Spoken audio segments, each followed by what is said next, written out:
Hello friends, कैसे हो आप सब। उम्मीद करती हूँ आप सब बहुत अच्छे होंगे। मैं भी बहुत अच्छी हूँ।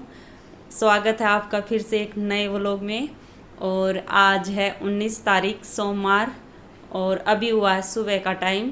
और सुबह के 5 बजे उठ के और मैं लग गई हूँ पराठे बनाने। 5 बजे उठ गई थी जल्दी, क्योंकि मैंने आपको कल बताया था ना कि जल्दी उठ के और हमें 6 साढ़े 6 बजे निकल लेना हॉस्पिटल के लिए, क्योंकि सुमित को 8 बजे एडमिट करना है, ऑपरेशन होएगा उसका। तो इसीलिए मैं जल्दी उठ गई थी और मैंने पराठे ही बना लिए, क्योंकि अभी सुबह सुबह के टाइम तो खाया नहीं जाएगा। सुबह तो बस हमने चाय पानी पी थी और हमने सोचा अभी पराठे बना ले चलते हैं, और फिर जब भी टाइम लगेगा तब खा लेंगे। और पराठे मतलब अच्छे नरम रहते हैं, रोटियां सूख जाती हैं, तो इसलिए मैंने यहाँ पराठे ही बना लिए। और बस पराठे बना के और मैंने कर लिए थे पैक।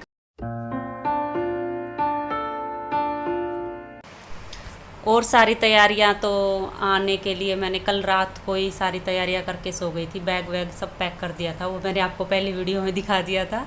और अब बस यहाँ पराठे भी मैंने पैक कर लिए हैं और एक साइड मैंने चाय बननी रख दी है, क्योंकि मेरी और मम्मी के लिए ही मैंने चाय रखी है, क्योंकि सुमित को तो डॉक्टर ने मना किया था वही 12 बजे के बाद पानी तक भी नहीं पीना है। तो उन्होंने तो पानी भी नहीं पिया था।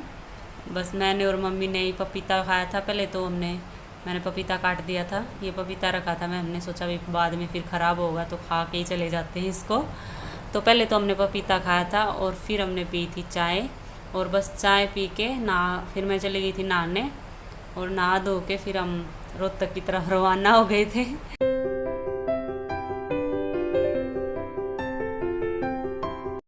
वैसे तो जब हमको रोहतक जाना होता है तो हम बादली से झज्जर और झज्जर से रोहतक ऐसे जाते हैं। ये रास्ता लॉन्ग तो पड़ता है, लेकिन इस पे जाम नहीं होता, बिल्कुल साफ़ रास्ता होता है। और जो नजफगढ़ से होके, नजफगढ़ से बहादुरगढ़ और बहादुरगढ़ से रोहतक होके जो रास्ता जाता है वो शॉर्ट पड़ता है, लेकिन नजफगढ़ में इतना जाम मिलता है ना, बहुत ज़्यादा। और हम अब की बार सुबह सुबह जा रहे थे तो हमने सोचा कि नजफगढ़ में जाम नहीं मिलेगा, इसलिए हम नजफगढ़ की साइड से चले गए। लेकिन नजफगढ़ में मंडी के पास वही जाम, क्योंकि वहाँ पे सुबह सुबह बस हो रखी थी ख़राब, तो वैसे ही जाम लगा हुआ था। और हम थोड़ी देर जाम में फंस गए थे और थोड़े लेट भी हो गए थे। और अभी हम निकल लिए थे बहादुरगढ़ से। और अब हमने कर दी है रोहतक में एंट्री। ये आ गया रोहतक का बोर्ड। 10 किलोमीटर रह जाता है यहाँ से रोहतक। और जैसे ही हम रोहतक में एंट्री करते हैं तो ये पुल आता है, और इस पुल पे बाबा मस्तनाथ की इतनी सुंदर पेंटिंग कर रखी है ना, बहुत सुंदर। एंट्री करते ही ये दिखती है पेंटिंग, तो बहुत अच्छा व्यू दिखता है। ये एक तरह से रंग बिरंगा, मतलब कलरफुल सा बिल्डिंग ही बना रखी है, बाबा मस्तनाथ की पिक्चर बना रखी है, तो बहुत सुंदर लग रहा था ये। और अब आ गया है ये रोहतक का नगर निगम रोहतक में आपका हार्दिक स्वागत है, इसी बोर्ड। और अब हमारी हो गई है रोहतक में एंट्री। अभी हम पहुंच गए हैं हॉस्पिटल, और जो सुमित ने सामान ले रखा है ये ऑपरेशन का सामान है। डॉक्टर ने पहले ही लिखवा दिया था, तो हम आते आते मेडिकल मोड से ले आए थे। और लिफ्ट और रखी थी ख़राब, तो हम सीढ़ियों से ही जा रहे हैं। वैसे भी मम्मी को लिफ्ट में डर लगता है, तो मैं तो मम्मी के साथ सीढ़ियों से ही जाती हूँ, सुमित जाते हैं लिफ्ट से। और यहाँ सुमित ओटी में चले गए थे और मैं उसका वेट कर रही थी वेटिंग रूम में। और 1 घंटे के बाद मैं क्या देखती हूँ कि सुमित ऐसे ही बिना ऑपरेशन करवाए आ रहे हैं, क्योंकि मशीन नहीं आई थी। 1 घंटे तक वो भी ओटी में लेटे रहे, और फिर डॉक्टर ने बोल दिया अभी मशीन नहीं आई है तो आप मंगलवार को 12 बजे आके एडमिट हो जाना, और बुधवार को सबसे पहले आपका ही ऑपरेशन होगा। तो फिर हम वहाँ से तो आ गए और हम चले गए मेरे ससुराल डोब। तो वहाँ जाके हमने खाना पीना खाया और फिर खा के आराम करने लग गए, क्योंकि थक गए थे। वैसे भी सुबह हम जल्दी उठ के चल दिए थे, तो बस खाना खा के फिर हमने थोड़ी देर आराम किया। और आराम करने के बाद अब मैं लग गई हूँ अपना फ़ोन चेक करने। तो थोड़ी देर मैंने फ़ोन देखा था और फिर हो गया था चाय का टाइम। तो चाची जी यहाँ चाय बना लाई थी, तो हम सब ने बैठ के पी थी चाय। और फिर हम चले गए थे दादा के यहाँ, मतलब जो मेरे ससुर हैं उसकी चाचा के घर। उनसे भी हम मिल के आते हैं जब भी जाते हैं।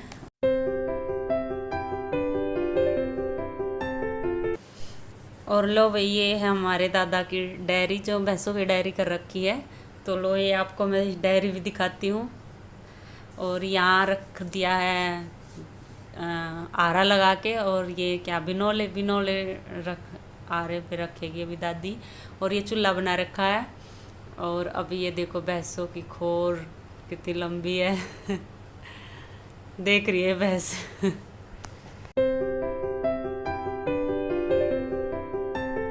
और दादा के यहाँ भी हम थोड़ी देर बैठे थे, चाय वाय पी थी, बातें की थी। और फिर हम चल दिए थे सांगी की तरफ, मेरे मायके की तरफ। मायके जाने की तो अलग ही खुशी होती है, अलग ही एक्साइटमेंट होती है सच में, अलग ही फीलिंग होती है मतलब।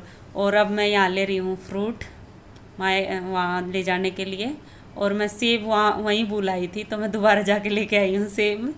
और कल मैं ये सूट ठीक करवा के यही पहन के आई हूँ, नया नया सूट और अब चल दिए मेरे मायके की तरफ। ये मेरे मायके का सांगी का बोर्ड, जो सांगी है उनको तो ये बोर्ड भी दिख गया होगा ना, और सांगी गांव दिखेगा उनको भी अलग ही खुशी होएगी। अपने गांव का तो चाहे कुछ भी दिख जाए तो अलग ही खुशी होती है उसकी।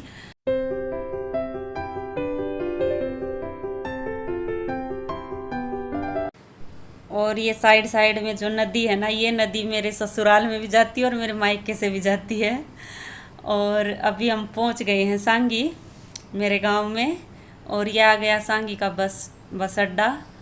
ये बस खड़ी है हमारे गांव की। बस अब हम अपने घर की तरफ चल दिए हैं। ये बस अड्डा पूरा सांगी का। और ये बैंक था।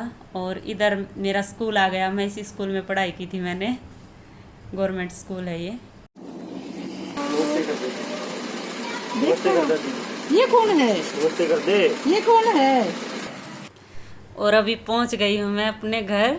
और बाहर ही आ गए थे मेरा भतीजा और मेरा छोटा भाई, उनको पता चल गया था हम आ गए हैं।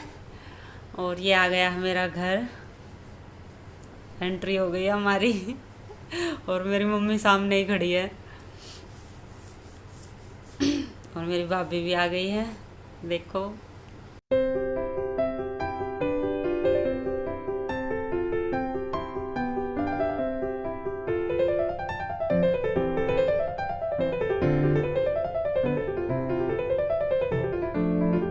और आते ही हमने चाय पानी पी लिया था। और अब आ गई हूँ मैं किचन में, क्योंकि मेरी भाभी किचन में ही लगी हुई थी, खाना बना रही थी। तो मैं देखने आ गई क्या खाना बना रही है, क्या बना रही है। और यहाँ म्यूजिक बज रहा था, जो हमारे पास में ही मंदिर है उसमें गाने गीत वो भजन बजते हैं, तो वो बज रहे थे। तो मैंने बोला तो था, लेकिन उनकी आवाज़ आ रही थी तो मेरे को म्यूट करना पड़ा। और ये मेरे बड़े भाई की वाइफ है, छोटे भाई की अभी शादी नहीं हुई है। और मेरे जो दोनों भाई हैं वो हम सारी बहनों से, 5 बहनों से छोटे हैं। और यहाँ बाहर बैठ के मम्मी, मेरे भाई और माँ सारी आपस में बातें कर रहे थे। और अभी अंधेरा हो गया था थोड़ा थोड़ा। और अभी मेरी भाभी ने सारा खाना बना दिया था, सब्जी वगैरह सब बना दी थी, आटा लगा दिया था। और अभी बना रही है हलवा। हमने तो मना किया था, लेकिन ये मानती ही नहीं, मेरे को कुछ काम ही नहीं करने देती, आप खुद ही लगी रहती है सारा काम करने में। और अभी मैं काटूंगी सैलेड, और जब तक ये हलवा बना लेगी। और घोट दिया है इसने हलवा।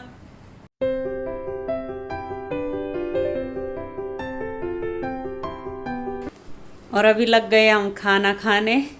वैसे तो 7 सवा 7 का ही टाइम हुआ था, लेकिन अभी दिनों में फ़र्क पड़ गया। अब दिन छोटे हो गए, पहले तो 8 बजे अंधेरा होता था, लेकिन अब तो 7 बजे ही हो जाता है।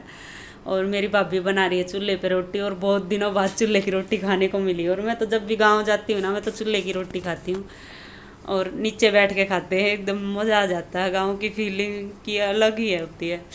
तो बहुत मज़ा आ गया था रोटी खा के। और यहाँ मम्मी खा रही है, तो हम साथ ही लग गए थे खाने।